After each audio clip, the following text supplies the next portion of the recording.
ইসলামী বিপ্লবের নতুন supreme leader Ayatollah Sayyid Mojtaba খামেনির সেই ঐতিহাসিক হুঙ্কার আজ অক্ষরে অক্ষরে বাস্তব প্রমাণিত হল বিশ্বমঞ্চে।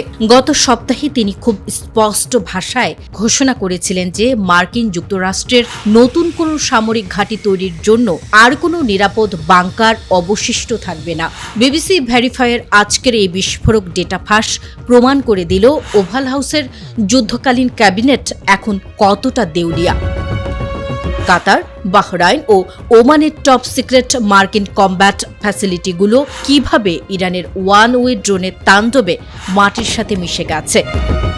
বিবিসি ভেরিফাই এবং ডিফেন্স ইন্টেলিজেন্স ফার্ম জেন্স এর যৌথ অনুসন্ধানী প্রতিবেদনে পরিষ্কার করা হয়েছে, 28 ফেব্রুয়ারি যখন আমেরিকা ও ইসরায়েল ইরানের ওপর একতরফা যুদ্ধ চাপিয়ে দেয়, তখন থেকেই তেহরান অত্যন্ত ক্ষিপ্র গতিতে পাল্টা প্রতিশোধমূলক মেগা অপারেশন শুরু করে।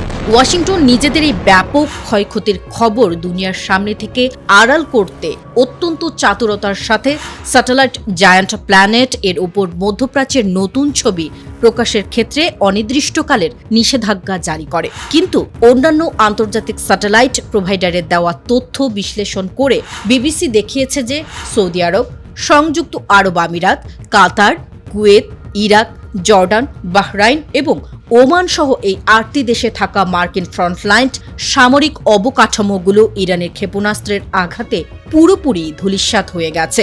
হিজবুল্লাহ এবং আইআরজিসির যৌথ রকেট ও ড্রোন স্কোয়াড্রন আমিরাতের আল রুওয়াইস ও আল সাদের বিমান ঘাঁটিতে থাকা 3টি অত্যন্ত আধুনিক এবং বিলিয়ন ডলারের anti ballistic missile battery system 1 সেকেন্ডে অচল করে দেয়। সামরিক বিশ্লেষকরা স্যাটেলাইট চিত্রে সৌদি আরবের প্রিন্স সুলতান এয়ারবেসের ভেতরে ধ্বংস হয়ে যাওয়া বিমান এবং মাটির বুকে বিশাল কালো পোড়া দাগ শনাক্ত করেছেন। মায়ারের অ্যানালিস্টদের মতে ইরানের গাইডেড মিসাইলের নিখুঁত আঘাতের সেখানে আমেরিকার একটি অত্যন্ত গুরুত্বপূর্ণ E-3 সেন্ট্রি সার্ভাইলেন্স বিমান সম্পূর্ণ পুড়ে ছাই হয়ে গেছে, যা নতুন করে তৈরি করতে ওভাল হাউসের অন্তত $700 মিলিয়ন চড়া খেসারত দিতে হবে।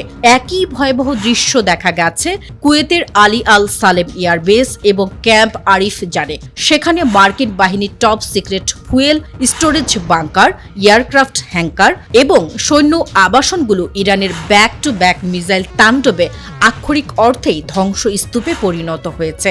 এমনকি ডিফেন্স ফার্ম জেন্স নিশ্চিত করেছে যে ক্যাম্প আরিফজানের অতি সুরক্ষিত স্যাটেলাইট কমিউনিকেশন ইকুইপমেন্টগুলো ইরানের আঘাতে পুরোপুরি পঙ্গু হয়ে গেছে।